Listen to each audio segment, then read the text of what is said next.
You're starting to see a lot of M4 iPad Pro reviews on YouTube, but if you're like me, it's really hard to watch all these reviews because a lot of the reviews say the same thing over and over again. So for the M4 iPad Pro, I wanted to do something for you guys. I looked at 4 different tech YouTubers as well as 2 tech blogs. I went through their entire reviews and I wanted to sum up some of the things that I found from each one of these reviewers. And I'll try my best not to repeat myself. That way you guys get really unique information from each one of these. Hopefully this will save you a bunch of time from having to watch the videos yourself or read the blogs yourself as well.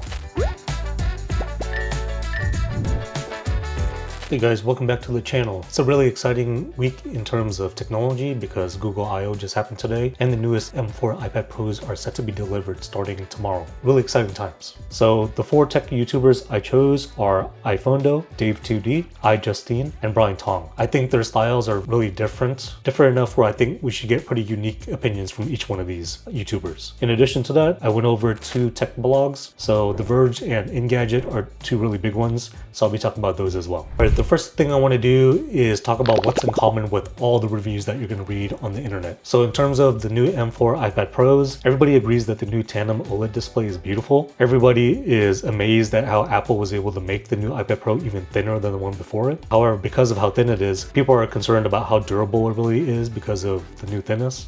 People are wondering, are we going to have another Bendgate issue on our hands? The majority of reviews talk about how fast the M4 chip is, but all of the M chips have been fast in the past as well. Now, the reviews do mention that the new iPad Pros have a higher starting price and the old accessories are not backwards compatible. So that means for anybody that does want to upgrade from their previous iPad Pros, it might be a costly upgrade because not only are you buying the tablet, you have to buy all new accessories as well. And they all feel that the software is what's holding back the iPad, not the hardware. And most of the reviews end in excitement for WWDC, which is the Worldwide Developers Conference that Apple holds every year, because they really want to see what Apple can do in terms of software to take advantage of all this new power. Alright, let's start with our first tech YouTuber, which is iPhondo. In terms of the unboxing, iPhondo knows that there's no Apple stickers inside the box. For the hardware, when weighing the old 12.9-inch iPad Pro, the Magic Keyboard, and the pen, 100 grams heavier compared to the new version. Now, iPhondo used this cool piece of paper that shows magnet locations in tech devices. So iPhondo noticed that the magnet locations in the new iPad Pro are different than the old version. And this applies to the location of the magnets for the Apple Pencil as well. So iPhondo mentions that because of this incompatibility with the accessories, he wished that Apple's trade-in program would accept accessories as well. In terms of performance, he's surprised that these devices even have the M4 chip because all the previous M chips were already really fast. For something like exporting video, the device remained cool, so there were no overheating issues.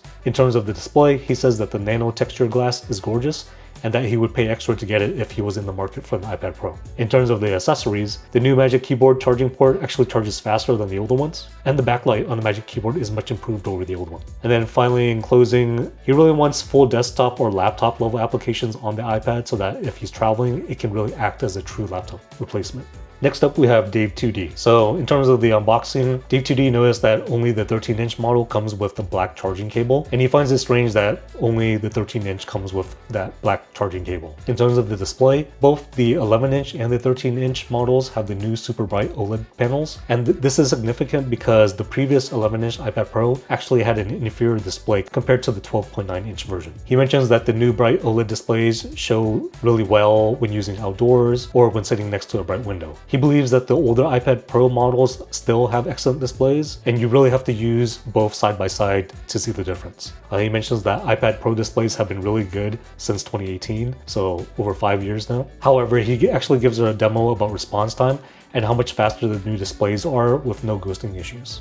And then finally, he mentions that the OLED displays are great for anyone that does any kind of color accurate work. For battery, he shows battery level while video streaming and gaming with max brightness on, and the results were shocking. He knows that the battery will last anywhere between 4 to 6 hours, which is really good. In terms of performance, he feels that the M4 chip's performance improvements are hard to notice for typical tasks, even compared to the M1 chip. Now for accessories, he's honest when reviewing the Apple Pencil Pro because he's not an artist, so he actually gave it to his niece who is an artist. And then what she said was that she was really impressed by the new squeeze gesture that brings up tools faster. Dave2D mentions that it's unfortunate that the new Apple Pencil Pro has no compatibility with older iPads. He feels like it forces unnecessary upgrades. He heard that it's because of the change in the camera location, but feels that that reason is all too convenient. In terms of the new Magic Keyboard, he mentioned that the typing performance on the new keyboard is as good as any modern MacBook keyboard. Some really cool things about Dave 2D's video is that he actually shows us a shot of his filming setup. I don't think we've ever actually seen this. So he actually uses 3 or 4 different cameras and he films his videos live. He has all his cameras connected to one computer. He has a big display showing the different shots that he's getting. And he has a device that controls which camera he wants to be on the shot at which time. I think this is actually the first time we've actually seen the setup. But what's really interesting about Dave 2D's review is that he initially mentioned that he probably wouldn't upgrade from his old iPad Pro. However, he saw a demo of the new version of Final Cut Pro that uses a wireless multi-cam setup, and he feels like this could really revolutionize his video production workflow. And then in closing, he mentions that overall, while the new features are appealing, especially for content creation, he feels like the upgrade may not be necessary for all users. Next up, we have Justine. So for the unboxing, she actually had all the different color options for the new iPad Air and Pro. And she mentioned that she's disappointed that there's no polishing cloth with the standard texture glass iPad Pro. It only comes with that nano texture glass. In terms of the hardware, she knows that the camera bump is way more seamless now compared to the previous version. And it's actually color matched as well. For the display, she shows some great video shots showing the nano texture option versus the standard glass. I think out of all the review videos I've seen, her footage is the best to show this other than going in person. When she talks about accessories, she emphasizes how important the Magic Keyboard product was to the iPad because it opened up the possibility of it being a good productivity machine. She mentions that the Magic Keyboard feels much lighter, sleeker, and actually has a good smell. Oh, it has such a good smell. Now, in terms of software, one little detail I noticed was that when she syncs the Apple Pencil Pro for the first time, the orientation on the screen is wrong. It's actually flipped around. It's a very small detail, but not very Apple-like. She gives a really nice demo of using the nano texture version outdoors. She talks about using it while docked to an external monitor and gives a short video about editing multi-cam footage. And in closing, she's excited about the integration of AI in Apple's new products and potential future announcements at WWDC. And our final tech YouTuber is Brian Tong. Now, his video is really interesting because he recorded his review live, unscripted, so there's some bloopers in the video that you'll see that are still left in there. And he really takes his time and really goes into detail with the physical differences between the new M4 iPad Pro and the older versions. In terms of the hardware, he mentions that the reduced weight will really appeal to people who carry a lot of stuff with them on a regular basis. He himself carries about 15 pounds of gear on a daily basis. For the display, he mentions that for people who worry about OLED burn-in, the panels are expected to last at least a decade. For the performance, the higher spec M4 chip is only available when you choose more expensive upgrade options, so he wishes the top spec M4 chip just came with every iPad Pro. And then finally, in terms of accessories, he does a great job of showing the differences between the old and new Magic Keyboards. And anybody who was concerned about whether the function keys were easily accessible when the iPad is on the new Magic Keyboard, he actually shows that this is a non-issue, that the fingers go underneath and beyond where the iPad sits on the Magic Keyboard. Next up, we have The Verge. So in their introduction, they mentioned that the iPad Pro is quite an achievement in tablet design because it really resembles just a piece of glass in your hand rather than a computer. In terms of performance, they mentioned that the M4 powered Pro scored about 50% higher than the previous M2 running model. However, in practice, it didn't really feel like it was 50% faster, but it does feel faster. The Verge mentions that you'll really notice the performance difference when doing intensive work, such as gaming, video rendering, or any kind of photo or video work. And just like Brian mentioned, only the top tier models of the Pro, which have the 1TB or 2TB storage, get the best version of the M4 chip, which has an additional performance score. For the camera, they actually mentioned that they weren't too impressed with the front-facing camera. For accessories, they mentioned that this was actually the reviewer's favorite upgrade because it provides a more laptop-like experience.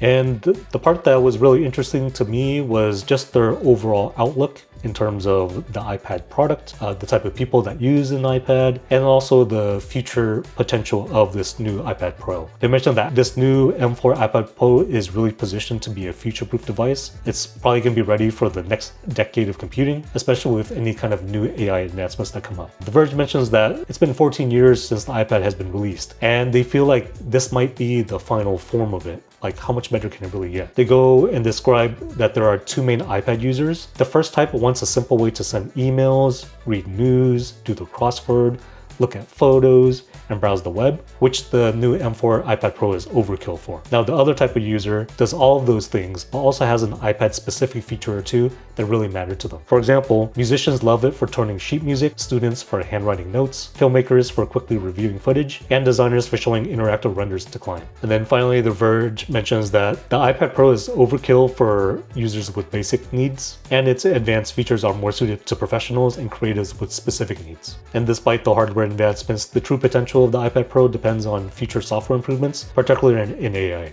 And then finally, we have Engadget. In their intro, they mentioned that the new iPad Pro is seen as one of the most divisive devices from Apple due to its impressive engineering and the high cost. And there's a lot of debate over the value of an iPad Pro compared to a MacBook, with some viewing it as an overkill for most users. In terms of the hardware, they mentioned that the reduced thickness and weight of the iPad Pro really enhances the comfort and portability, especially for the 13-inch model. For the camera, they mentioned that they generally avoided doing video calls with iPads before, but they've done a handful of them on the new iPad Pro, and all the feedback they've received on the video quality is solid, if not spectacular. Now, they mentioned that the OLED display is one of the best they've ever seen, especially in the 11-inch model. And when you look at the previous 11-inch iPad Pro, in terms of screen technology, it's actually a huge upgrade. Not so much with the mini LED screen in the 12.9-inch iPad Pro. So if you're upgrading from the 12.9-inch iPad Pro, the difference won't be quite as massive, but anybody who prefers the 11-inch side will be thrilled with the improvement. And finally, in their closing statement, I think they sum it up really well. They mentioned that ultimately, Apple has shown no indication it's going to make iPad OS more like a Mac. By the same coin, it still shows no indication of making a Mac with a touchscreen. For better or worse, these two worlds are distinct. And I remember hearing something from one of the Apple reps after the latest iPad Pro event, and they mentioned that the iPad and the Mac are really meant to be used as complementary devices. So you'll always be owning a MacBook plus an iPad, but it sounds like they don't intend on one product completely being replaced by the other. They go on to mention that with no rumors pointing to a big iPad OS redesign at WWDC next month, you shouldn't expect the software experience to radically change in the near future. So as such, don't buy an iPad Pro unless you're content with the OS as it is right now. And finally, they mentioned that it's truly wild that Apple is putting their best tech into an iPad and not a Mac. And if you think about it, this is absolutely true. The OLED display, it's the best display they've ever put in an Apple product. The M4 chip is the fastest chip they've ever made, and now it's inside an iPad. In terms of the hardware, this is now the thinnest Apple product ever made. So when you're looking at the most advanced tech out there, it's actually in an iPad. I hope you guys liked the video. I hope it saves you a bunch of time from having to watch and read a bunch of different reviews on the new M4 iPad Pro. If you like this style of video, let me know down in the comments below, and I'll see you guys next time.